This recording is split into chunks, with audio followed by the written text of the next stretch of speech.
आप सभी को पद्मिनी एकादशी की बहुत सारी शुभकामनाएं। आइए सुनते हैं पद्मिनी एकादशी की कथा। पौराणिक कथाओं के अनुसार भगवान श्री कृष्ण ने पद्मिनी एकादशी के व्रत के विषय में सबसे पहले अर्जुन को बताया था। भगवान श्री कृष्ण ने पद्मिनी एकादशी व्रत का महत्व बताते हुए कहा था कि अधिक मास में आने वाली शुक्ल पक्ष की इस एकादशी को पद्मिनी एकादशी कहा जाता है। इसका व्रत करने से साधक को अनेक यज्ञों और सहस्त्रों वर्षों की तपस्या के समान पुण्य प्राप्त होता है। इस व्रत का पालन श्रद्धा भक्ति और पूरे विधि विधान से करने से मनुष्य को अपार यश और कीर्ति प्राप्त होती है।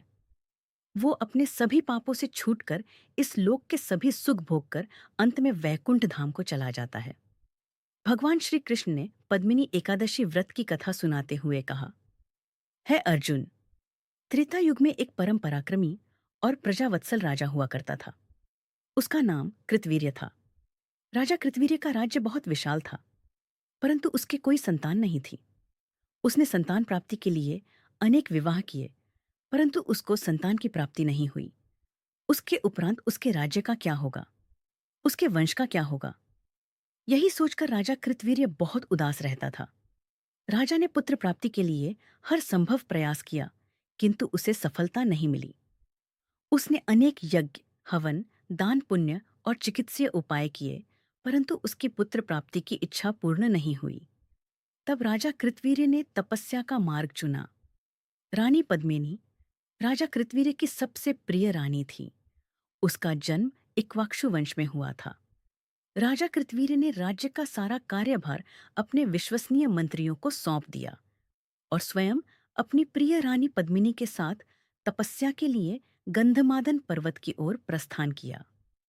राजा कृतवीर्य ने हजारों वर्ष तक कठोर तपस्या करी, किंतु फिर भी उसकी पुत्र प्राप्ति की मनोकामना पूर्ण नहीं हुई। सौभाग्यवश एक दिन रानी पद्मिनी की भेंट सती अनुसुईया से हुई। तब उसने सती अनुसुईया को अपनी सारी कथा सुनाई।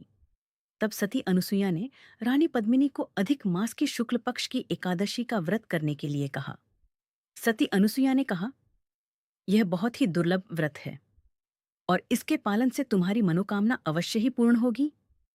रानी पद्मिनी ने पुत्र प्राप्ति की कामना के साथ इस एकादशी के व्रत का संकल्प किया और पूरे विधि विधान के साथ निराहार रहकर एकादशी के व्रत का पालन किया। व्रत के पूर्ण होने पर भगवान विष्णु प्रकट हुए और रानी पद्मिनी से वरदान मांगने के लिए कहा। तब रानी पद्मिनी ने भगवान विष्णु से सर्वगुण संपन्न पुत्र की कामना करी। रानी पद्मिनी ने भगवान विष्णु से कहा, हे प्रभु, मुझे ऐसा पुत्र दीजिए जो अत्यंत ही गुणवान, रूपवान और बलवान हो। तीनों लोकों में उसकी कीर्ति हो, उसका सम्मान हो, उसका सामर्थ्य ऐसा हो कि भगवान के अतिरिक्त कोई भी उसको पराजित ना कर सके। भगवान ने रानी पद्मिनी को उसकी इच्छा के अनुसार वर प्रदान किया। रानी पद्मिनी ने सर्वगुण संपन्न पुत्र को जन्म दिया। उसका नाम कार्तवीर्य अर्जुन रखा गया।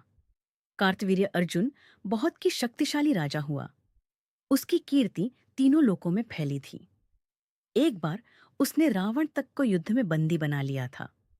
भगवान श्री कृष्ण ने कहा, हे अर्जुन, जो भी मनुष्य इस परम दुर्लभ और महान पुण्य देने वाली पद्मिनी एकादशी का व्रत करेगा, इसके महात्म्य और परम पुण्य देने वाली कथा को पढ़ेगा या श्रवण करेगा, उसके इस जन्म के साथ पूर्व जन्म के पापों का भी क्षय हो जाएगा और मृत्यु के बाद उसे वैकुंठ वास प्राप्त होता है।